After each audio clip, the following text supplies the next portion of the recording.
Charlie Adam, thanks for joining us on plzsoccer.com. First and foremost, I've got to ask you, management is a tough old game. Is it tougher than you thought? Absolutely.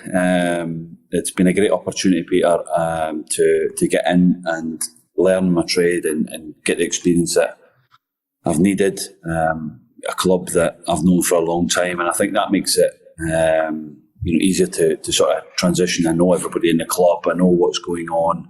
And we're in a good place. We're 5 points off the playoffs. Been a tough couple of weeks in terms of losing at the weekend, the FA Cup, but we'll bounce back. And we got a big game at the weekend against Bradford. What's been the biggest learning curve for you? Just that everybody wants your attention, and you get dragged pillar to post, and you have to sort of navigate and you have to organise everything. But it's what you expect as well, Peter. It's hard work. It's good at long hours, but it's worth it when you win on a Saturday. Yeah. With that in mind, how do you deal with criticism or praise? Well, I try and keep level. I don't get too high and I don't get too low. I try to use experience of more experienced managers and speaking to them and trying to find the right balance. It's really important that once the game's done, you watch it, you refer to it, and you move on to the next one, because in this league it's so quick. We're Saturday, Tuesday. It's a tough league, but no, we're going okay. We feel that we could have improved in terms of points for how we've been playing, but that's football, and we're on a learning curve with the group, and they're young. But delighted that we're trying to get them and make them better every day. Let me get your take on your old club, Rangers. Finally managed to get to that League Cup final after a week of quite a bit of heavy criticism. You can obviously empathise and sympathise with the manager. Yeah, absolutely, Peter. And I said I done hospitality yesterday at Hampden, so I was at the match, and I just felt there was a wee bit of disconnect between the supporters and the team, and that's not like Rangers. That's not normal. What's there? So the supporters are unhappy, which is normal. But I think there's a lot that goes into in terms of why Rangers have not been playing to the level they are. I think the intensity second half was much better, and I think that then took the game away from Motherwell. I thought when Rangers stepped up the gears, you could see that the energy of Motherwell dropped out the team. So it could be a big turning point for them in the season, and hopefully for Philippe Clement it will be. But it's tough, when you bring 10 players in, they maybe didn't expect the pressure that they thought they were going to get by being a Rangers player, and that's maybe something that needing people within the group or in the staff or within the football club that is helping these lads come through it. Because at the moment, I think that the more senior players within the group, they're probably having a tough time as well, and a lot of criticisms coming for them, and so at the moment they're trying to focus on themselves, and maybe then the new lads that have come in have probably not been able to hit the heights as well. So there's a lot of combinations in terms of a lot of different things that are going on. But again, the most important thing is getting through, and hopefully that can build a lot of confidence for them going forward into the rest of the season.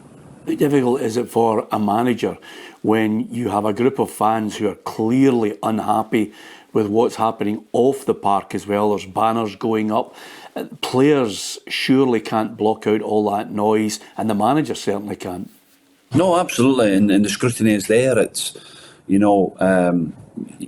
for Philippe Clement, he's the spokesperson for a football club at the moment, and that's tough. And you've seen that with some of the interviews that have come out recently, and it looks like he's the pressure is there, and that's natural of being at a big club. You've got to take the pressure, but he sometimes needs somebody else to maybe take the reins and let him know what's going on. He probably doesn't even know what's going on. So it's important now that they get a chairman sorted, maybe a sporting director if that's the way that they want to go, and then there's a focal point for everybody and a contact for somebody that we know the club's going to be stable at the moment in terms of this is the person that's going to run the club on a day-to-day basis.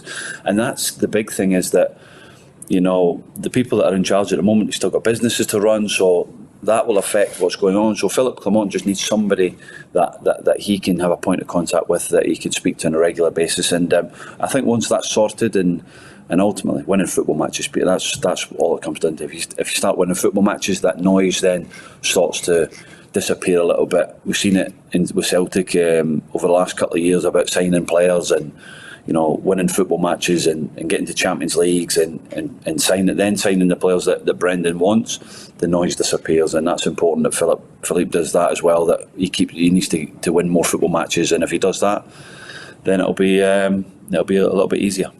It's a strange situation he finds himself in, though, because despite his consistently telling people that there's got to be a long-term plan, it's a kind of a game by game where people are saying, well, if he loses this, he's going to get the sack. It's an incredible pressure to deal with.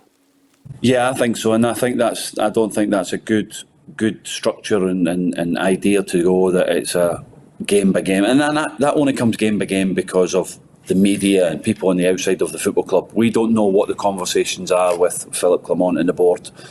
They could be telling him, yes, it's a long-term plan, no matter what. This season might be a season of disappointment, but for the longer term of the football club going forward, you are the man for us. We won't be changing the manager, and they have to stick by that. And that's what we have to do. Maybe the tough times are still ahead, but the most important thing is they get through the tough times and they get out the other side and they, like you say, start winning football matches and also getting to cup finals. That will help. Did you see signs in that second half that there is a kind of a team that's behind their manager, and signs that they've got what it takes? Yeah, absolutely. I thought second half and for me, if you looked at both teams and you weighed it up, that Rangers had the better players than Motherwell before the game, and after the game it was still the same. But on the day, Motherwell had opportunities. They had the great game plan. Stuart had a plan that was going, but I just felt once the energy started to come out of Motherwell and they got deeper and deeper, it just played into Rangers' hands, and they just kept feeding Tierney and Bajami wide, and they were going 1v1s, Shifty going on the overlap, on the underlap. So I just thought the tempo of the game changed for Rangers, and that's what took it away from Motherwell. Who impressed most in the Rangers side? Well, I think if you look at, I thought Tierney's second half was more dynamic and making runs. I felt during the first half everybody wants to come to the ball and wants to get on it, but there was no runners from behind, no runs from pockets. Nobody wanted to stretch the pitch for Rangers. The second half they've done that. I know it's tough for him, and he's still a young player, but I thought Connor Barnes' energy as a young player to come from where he's been at Aberdeen to now being sort of that energetic within the midfield and starting to trying to grab the game by the scruff of the neck and show enthusiasm and energy. I thought that was excellent. The two boys at the back, they were in full control at times with the game.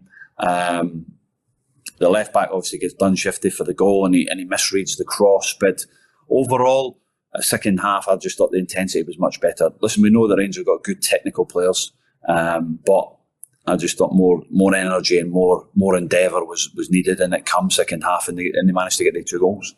Couple of points to finish. How much of a pain is it for the manager trying to get every ounce out of this side when you're going into Europe? Olympiacos coming up in midweek, and then you're trying to engineer a side that can close the gap on Aberdeen and Celtic.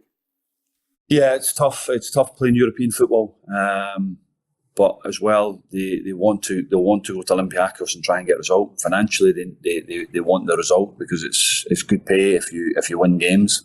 But it's tough. A couple of injuries yesterday. Lawrence going off was a blow for them as well. So, they've got a decent enough squad that can cope with it. But again, when you're at the big clubs, you have to play 50, 60 games a season. And, if Rangers weren't in Europe, then it'd be, really tough. But they're in there, and that's part of being, as a Rangers or Celtic player.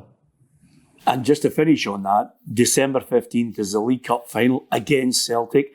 They'll couple of weeks later, they'll suddenly be at Ibrox in the league against Celtic. Do you get a sense, first of all, what do they have to do in your mind to try and bridge that gap? And do you feel as if that could be possibly the biggest month for Philippe Clement, because you're always judged against your greatest rivals?